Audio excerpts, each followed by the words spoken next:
समाज में हम संगठित समूहों में रहते हैं, जहां विश्वास प्रणाली की मौजूदगी बनी रहेगी। क्या ऐसा है तो टकरावों की मौजूदगी जारी रहेगी? आप कह रहे हैं कि वे विश्वास करते रहेंगे?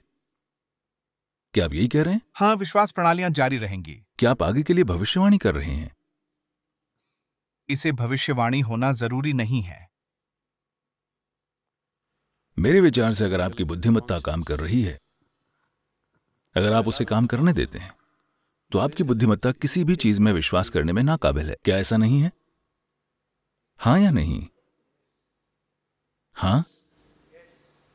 आपकी बुद्धिमत्ता जानना चाहती है, ये किसी चीज पर विश्वास करने को तैयार नहीं है, लेकिन आप अपनी बुद्धिमत्ता को त्याग दे रहे हैं क्योंकि आपका डर इतना प्रबल है कि विश्वास करने में आपको आरामदेह महसूस होता है। लेकिन अगर आप अपनी बुद्धिमत्ता को आपको आगे ले जाने देते हैं, तो आपकी बुद्धिमत्ता किसी चीज में विश्वास नहीं करती, वो हर चीज जानना चाहती है ना? हाँ, क्या आपकी बुद्धिमत्ता की यही प्रकृति है? तो अगर आप अपनी बुद्धिमत्ता को काम करने देते हैं, तब आप देखेंगे कि आपके सारे विश्वास बस बिखर जाएंगे, क्योंकि आपको पता है कि आप जानते नहीं हैं, है ना? लेकिन इसे स्वीकार करने में आपको बहुत दबाव लेना होता है। लेकिन असल में आपको पता है कि आप नहीं जानते, है ना? क्या आप जानते हैं? हाँ, फिर समस्या क्या है?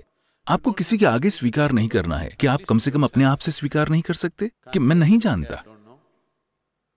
अगर आप नहीं जानते, तो क्या आप ये देखते हैं कि आपको अपनी बुद्धिमत्ता इस्तेमाल करनी होगी? क्या आप ये समझते हैं? देखिए, मान लीजिए कि घना अंधेरा है, आपको नहीं पता कि जमीन कैसी है। क्या आप देखते हैं कि आप अपने हर कदम में कितने सतर्क बन जाएंगे? ये ऐसा ही है, जब आप नहीं जानते तो हर चीज चमकदार बन जाती है। वो बस खोज रहा है। आपकी बुद्धिमत्ता पूरी तीव्र हो जाती है और खोजती है। जब आप मान लेते हैं मैं जानता हूं, तो हर चीज धीमी पड़ जाती है और आप अपने मूर्खतापूर्ण जीवन को जारी रखते हैं। अगर आप अपनी बुद्धि का इस्तेमाल करें तो क्या यह ठीक है? क्या आप मुझे इसकी अनुमति देंगे? क्या यह आपके लिए ठीक है कि आप अपनी बुद्धि का इस्तेमाल करें, या यह भगवान के खिलाफ है? यह ठीक है। मैं आपसे पूछ रहा हूं कि अगर आप अपना जीवन जीने के लिए अपनी बुद्धि का इस्तेमाल करते हैं, तो क्या यह भगवान के खिलाफ है? अगर भगवान बुद्धि के खिलाफ होता तो उसने इसे बनाया ही नहीं होता। अगर भगवान आपके बुद्धि से काम करने के खिलाफ होता, तो ये आपको दी ही नहीं गई होती, है ना? तो अगर आप अपनी बुद्धि का इस्तेमाल करते हैं, तो आप देखेंगे कि आपकी बुद्धि किसी चीज पर विश्वास करने को तैयार नहीं है। यह सिर्फ आपके अंदर का डर है। आप कभी भी यह विश्वास मत कीजिए कि यह भक्ति है।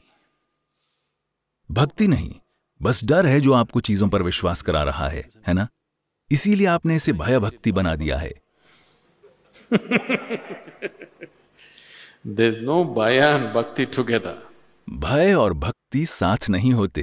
अगर भक्ति आ जाती है, माफ कीजिएगा, क्या आप जानते हैं भय भक्ति क्या है? नहीं। भय का मतलब है डर, भक्ति का मतलब निष्ठा। देखिए, अगर भक्ति आ जाती है तो आप में डर नहीं होगा।